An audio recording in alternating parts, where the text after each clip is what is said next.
Ladies and gentlemen, welcome back to Horror Analysis. With me, Drew. Whew. Take 3. This is the third time I've tried to do this video. And really, it's take even more than that, because I wanted to do this video 6 days ago. I said, hey, next video, tomorrow, I'll do this blah blah blah video, blah blah blah. And when I was driving home the next day, when I was going to go do this video, my car died. Really died. As in, I can't drive it anymore. I had to buy a new car, which I did sort of today. I started the process today. Which is exhausting. So I haven't done a video in almost a week. Actually, since quite after midnight, it's been over a week. Yay! Is it trying to restart my computer now? Of all the things. Oh, no. Oh, that's better. So, as I'm stressed, and as I don't have all the stuff down, I'm not going to do a video of history forwards. I'm still in history 4. I'm not going to do a history forwards video where I go through the history of vampires from beginning to most recent, as well as the history of the Overreacher from beginning to most recent, as well as the history of publishing types from beginning to most recent, as well as history of directing from beginning to most recent, because I'm exhausted. And it was difficult enough trying to do this video twice already.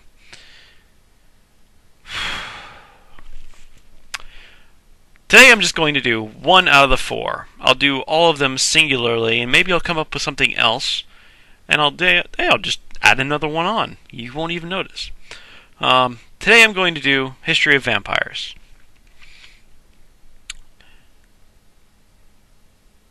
I do have a book that I'm sort of helping with me on. Try it again. There we go. Romancing the Vampire from Past to Present. As you can see, I bought it for $4.99 at Borders. I probably bought it during their liquidation sale, so I probably bought it for quite a bit less than $4.99. Yeah. But it actually has proved useful. It's not all that scholarly. It's sort of goofy. It has all these little things inside, like this, which is kind of fun. And, actually, here's the actual book itself. And if you take a look at it's got all this weird stuff. It's lots of pictures. It's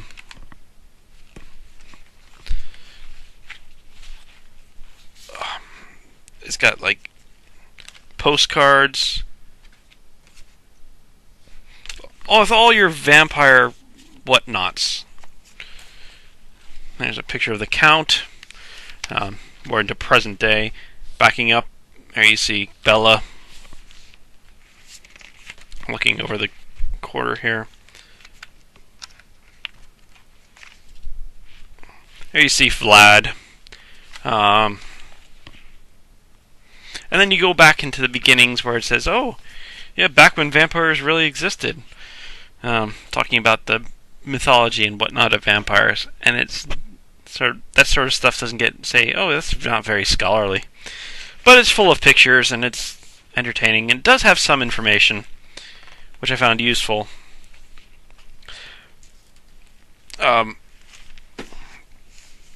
As well. But for the most part, I'm back to either Howard Phillips Lovecraft or Stephen King. I'm going to go over a little bit of Stephen King stuff that I reiterate about the vampire, mostly about the vampire being sexualized. How is it put?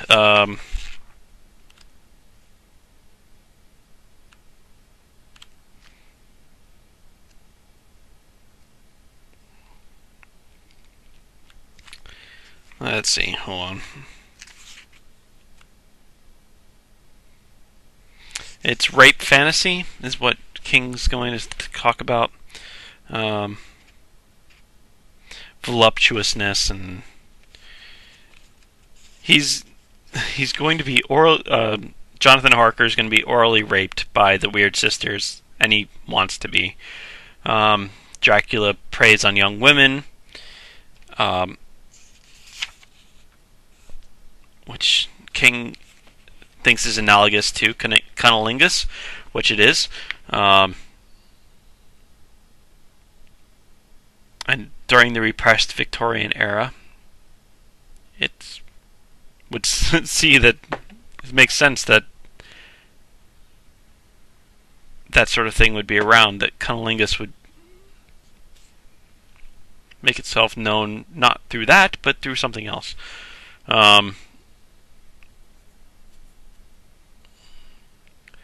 Dracula, a normal male lover would put fluid into normal Victorian sense a woman during sex act. Dracula removes fluid with his mouth. They're dead from the waist down, this is one of King's lines as well.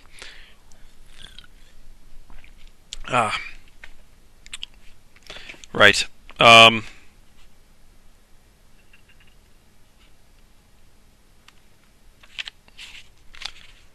on now.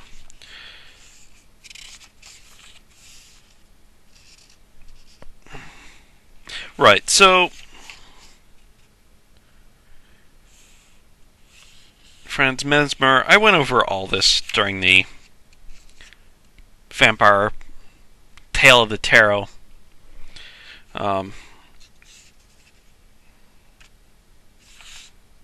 Yeah. Okay, so I'm just going to go over the history part. And if I need to mention something, but once again, it's a great book. So I'm going to start with The Vampire by Polidori, 1819.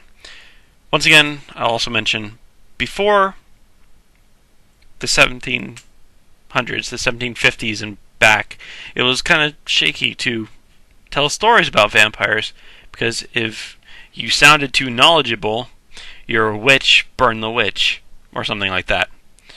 If you sounded too knowledgeable about the devil, if it was a character in your book, you're a witch, you might get burned. You know all about the devil, you must be in league with him. It was a shaky thing to do.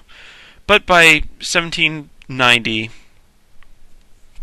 beginning with the 1770s, 70s, 60s, you could start getting away with mentioning something along those lines. Poets could, and then further later on,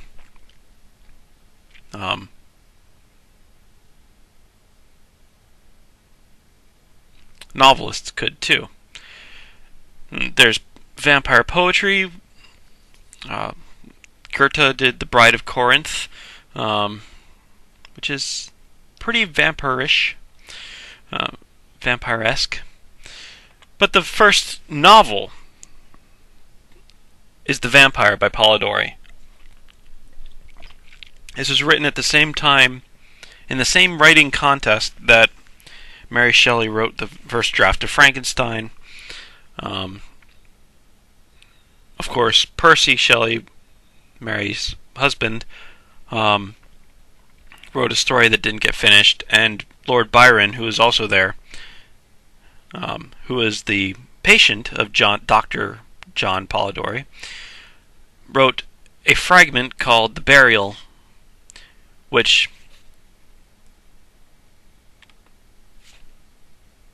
John Polidori might have ripped off to become The Vampire. they are similar. They are similar. But Polidori was the birth of the modern vampire novel. And he also added a big thing to, of course, there are horror stories, vampire stories, tales, campfire tales with vampires, campfire tales with vampires as the villain. Polidori made him an aristocrat, which is not normally what they were. They were normally, whoever villager that, was bad. And died and then came back to terrorize. But the aristocratic vampire begins with Polidori, which is the salient point I'm trying to make. L'amour amoureuse by Gautier. That this is what Howard Phillips Lovecraft just calls Clarimonde, and I will from now on too, because La Mort Amoureuse by Théophile Gautier is really difficult to say. This is 20 years later, 15 years later almost, 17. I can do math. After Polidori's the Vampire. This is the first time that there's more of a sexual element to it. It's not as pronounced as in Dracula, even as pronounced, maybe as pronounced as Carmilla. But for the most part, it's not it's slightly sexualized. This is the first time, however, that religious paraphernalia is used to ward off or destroy vampires. Clarimonde was destroyed with holy water. So, it's sort of that sort of thing. Carmilla, Sheridan Le Fanu, Joseph Sheridan Le Fanu's Carmilla, sort of sexualize it as well. It's a lesbian vampire. Nothing graphic, of course, but the girl is the victim and the girl is the vampire. So, and there is affection between them.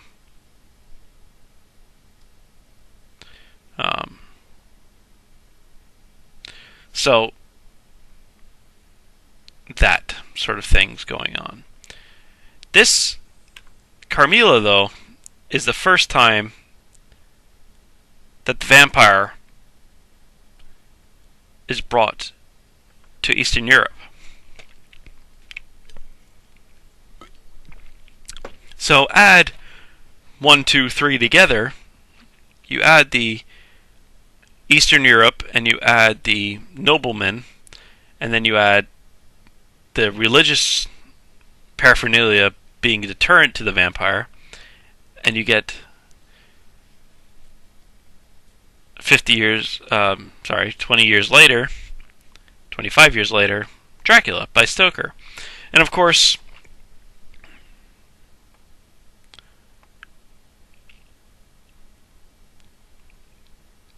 course, Sheridan Le Fanu was an Irish author. Stoker grew up in Ireland. He read Carmilla as a kid or as a young adult and was influenced by it. Fairly obviously, if you read them even close to each other. Clarimonde, of course, was written in French, so it might take a while for it to be translated, but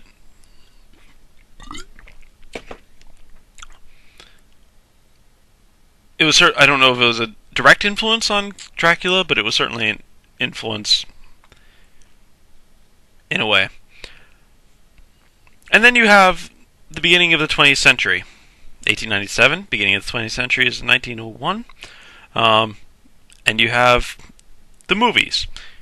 1922, you have, I think it was 1922, I'm almost positive it was 1922, the unofficial copy of Dracula, which was Nosferatu. Of course, Murnau was sued by Stoker's widow to have the copies destroyed, but some survived. So Nosferatu, and then 1931, the talkie, Dracula, by Todd Browning. I'll get there. And then the sequels, the Dracula's Daughter. There's so many of these in here as well.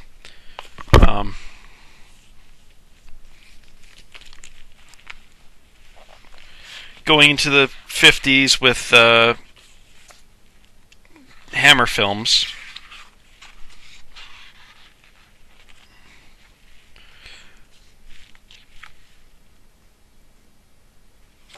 And then the 40s, of course, was the... Before that, the 40s was the Abbott and Costello meet Dracula, etc. But the 50s, novel-wise, we have I Am Legend. I was trying to find something... It seems like a big gap. There's about 20 years, and then between each of the first four, and then there's a 50-year gap between 57-year gap between 58-year gap between Dracula and I Am Legend.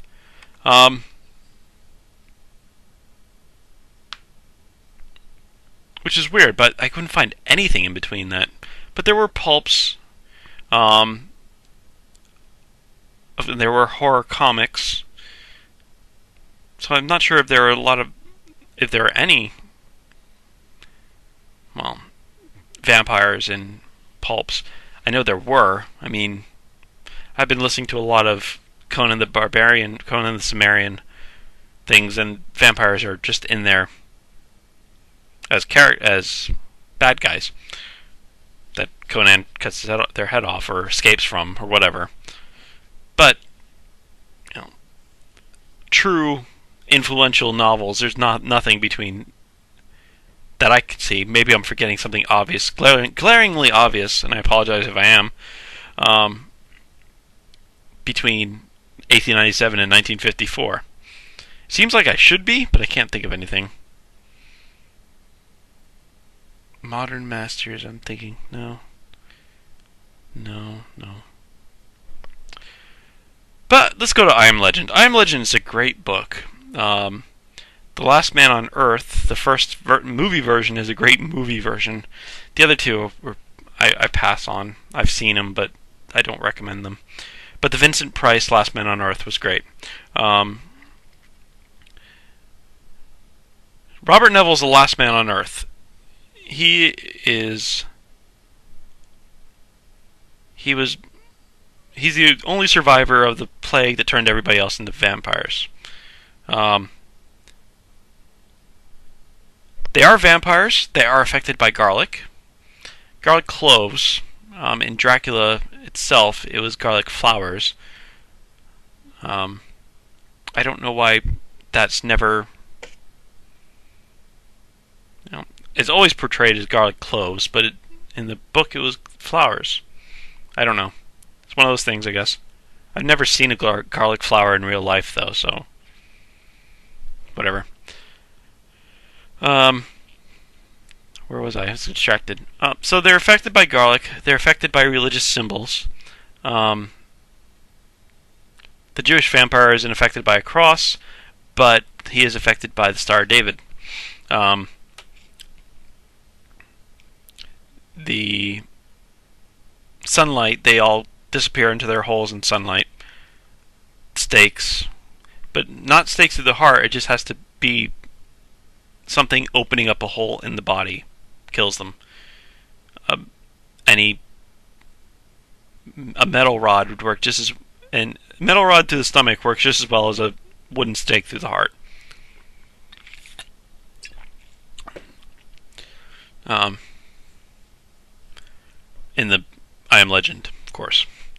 So, moving on, of course, I Am Legend was very influential on Stephen King, which comes next.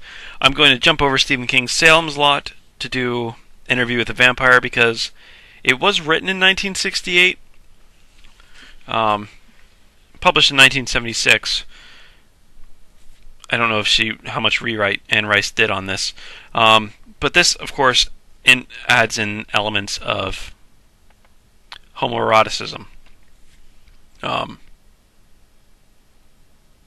course, there's lots of Stephen King things about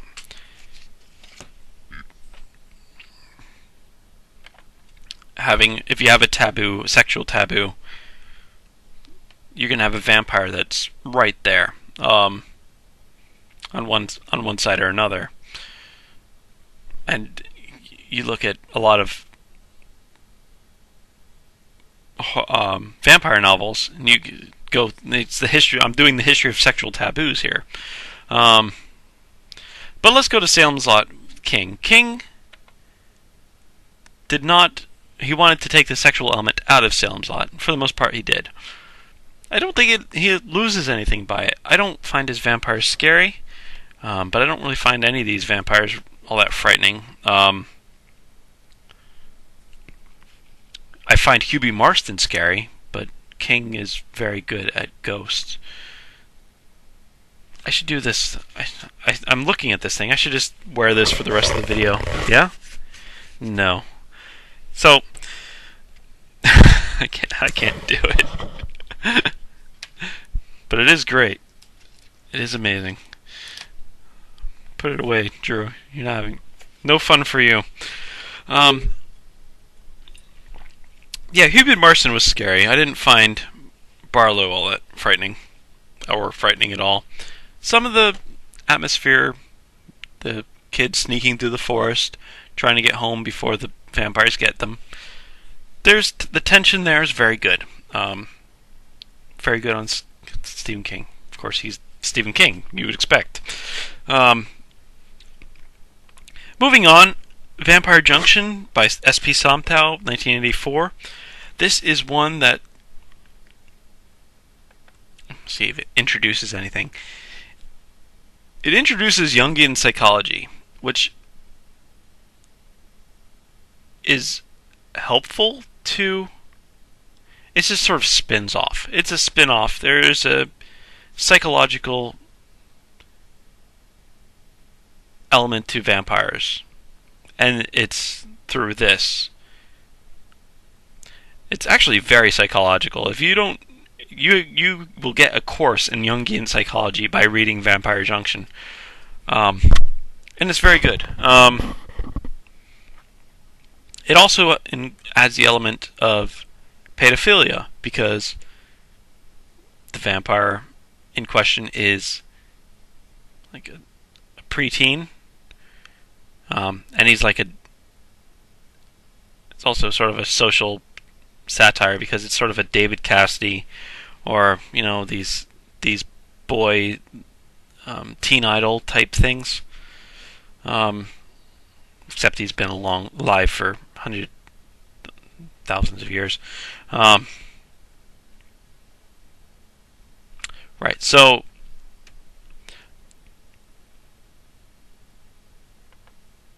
yeah.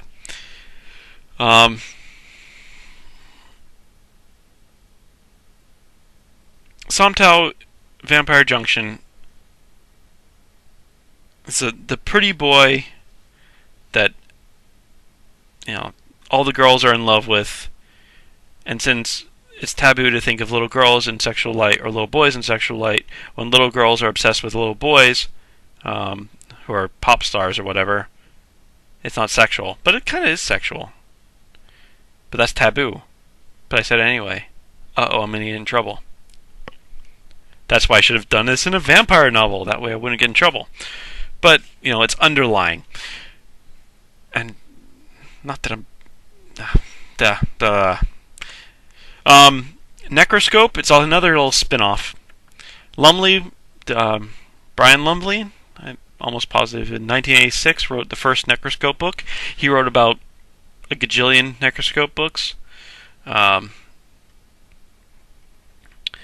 It was vampires plus ESP plus 007. If 007 had ESP, James Bond had ESP, and he could talk to the dead, and he was fighting the communists in Russia, Russian communists, and they were hooking up with vampires. That's Necroscope. It's weird. It's good, but it's weird.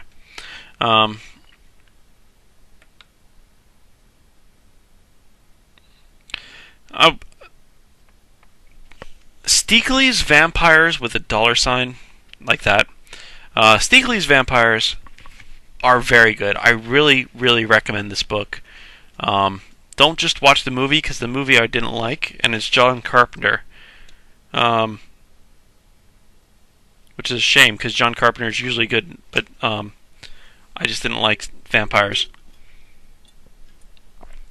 It was John Carpenter's Vampires as the movie version, but the book was a whole lot better. So the book, the Vatican hires mercenaries to kill vampires for money. They go travel around the country, having to fight and stake vampires, and quite often some of them get killed and whatever, and there's tension there. They find out that they could use new weapons, and they, so it's sort of like a very warrior-esque. It's a war book, good war book with against vampires. And there's other stuff going on. It's great. I highly recommend it. But it's sort of a spin-off as well. And then there's not a whole lot between 1990 and 2004. Another big gap. Well, it's about, I guess it's going back to the normal size gap. There's a lot of paranormal romance. I did have to look up paranormal romance and find out the dates on it. I don't really find any dates on it. The Wikipedia entry had only this, was between 2002 and 2004. The number of paranormal romance authors doubled to 170, which means it was 85 before. I can do math. So in 2002, there's 85 paranormal romance authors. So it's starting to become popular. In 2004, there was 170. And of course, a year after that, Twilight came out. And then the teen market opened up for vampire romance, paranormal romance. Which would probably further double it.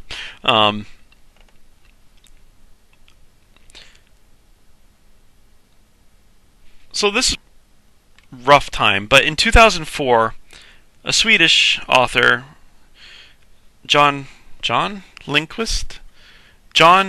Ajdvid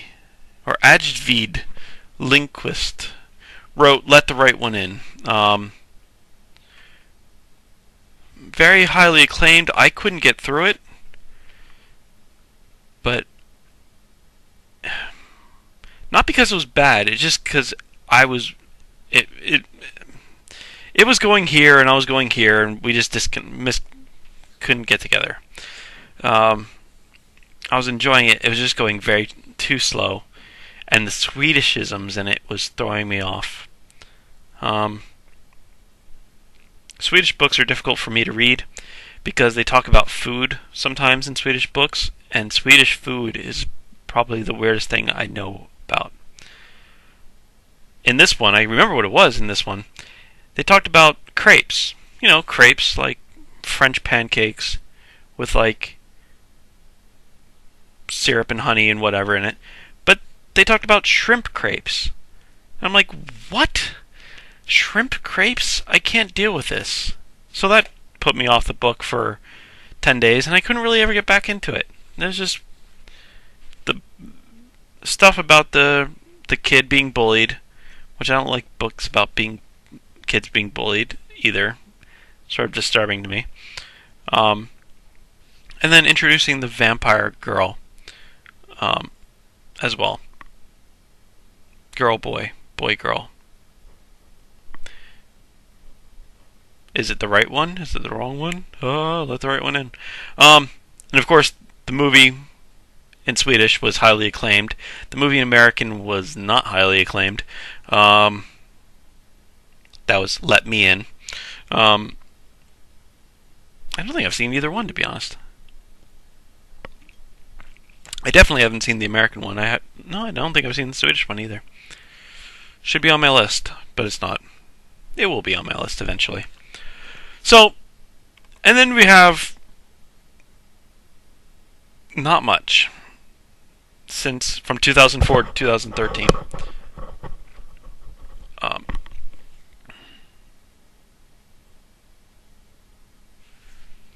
I'm still reading Fangs of the Morning, which was 1970. No, not Fangs of the Morning.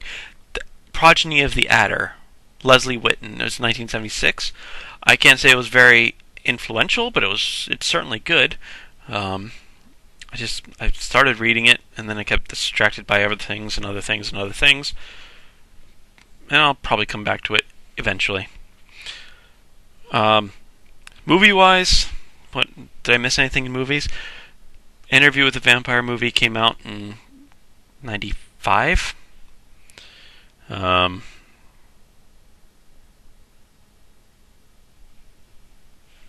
What other good vampire movies were out? Well, Fright Night in the 80s.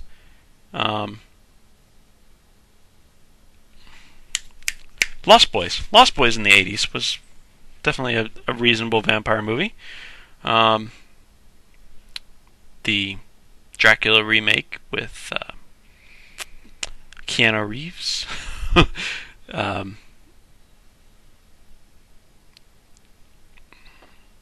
Gary Oldman. That's the one I was after.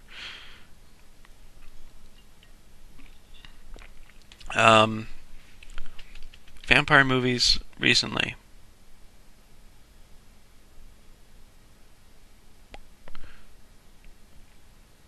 Am I missing anything big?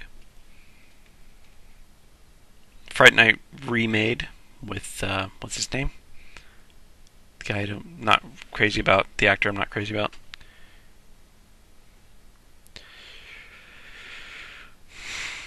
Sorry. So, and then Twilight movies, which of course are classics of modern American cinema. That's a joke. Yeah. So, I'm going to stop now. This is supposed to be a short video, and it's the third time I've made it. But I've got through it this time.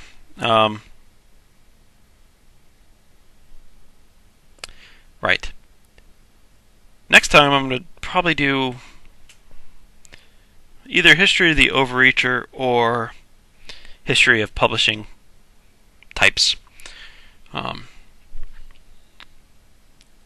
Maybe both. Maybe I can fit two into one video. We'll see. Alright guys, talk to you later. I'm continuing with History of Horror. I'm almost done. Just after these little bits and bobs, I'll be going on to horror anthropology.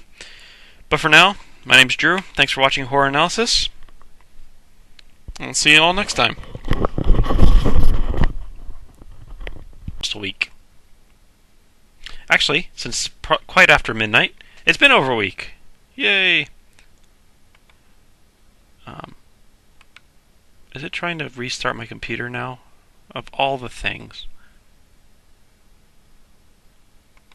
Oh, no. Oh, that's better.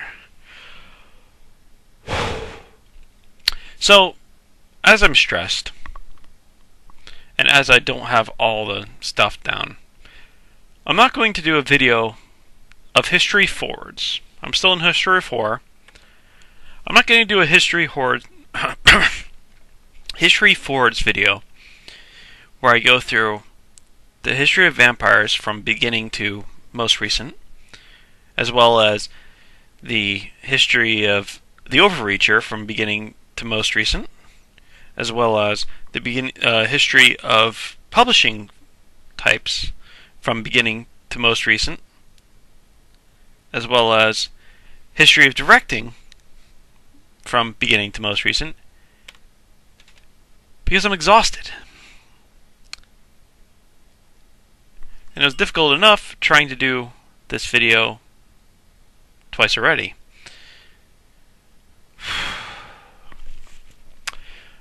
Today I'm just going to do 1 out of the 4. I'll do all of them singularly, and maybe I'll come up with something else, and I'll just add another one on. You won't even notice. Today I'm going to do History of Vampires.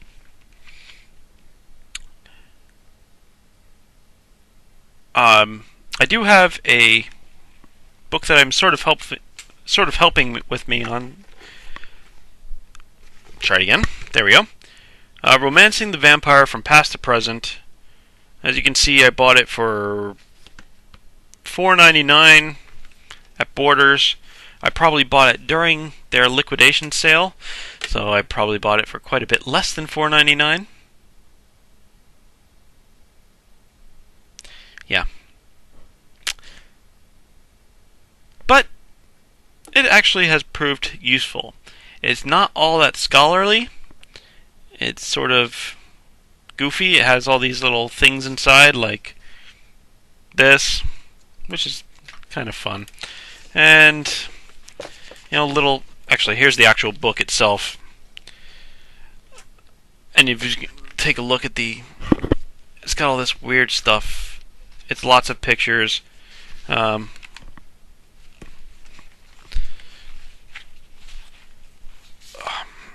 It's got, like, postcards.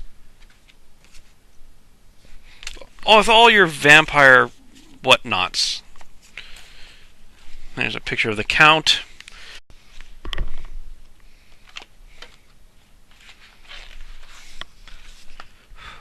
Ladies and gentlemen, welcome back to Horror Analysis.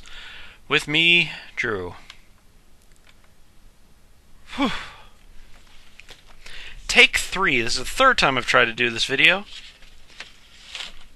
And really, it's take even more than that, because I wanted to do this video 6 days ago. I said, hey, next video, tomorrow, I'll do this blah blah blah video, blah blah blah. And when I was driving home the next day, when I was going to go do this video, my car died. Really died. As in, I can't drive it anymore. I had to buy a new car, which I did sort of today. I started the process today. Which is exhausting. So I haven't done a video in almost... we're into present day. Backing up, there you see Bella. Looking over the quarter here. There you see Vlad. And then you go back into the beginnings where it says, oh, yeah, back when vampires really existed. Talking about the mythology and whatnot of vampires. And it's that sort of stuff doesn't say, oh, that's not very scholarly. But it's full of pictures and it's entertaining. And it does have some information, which I found useful.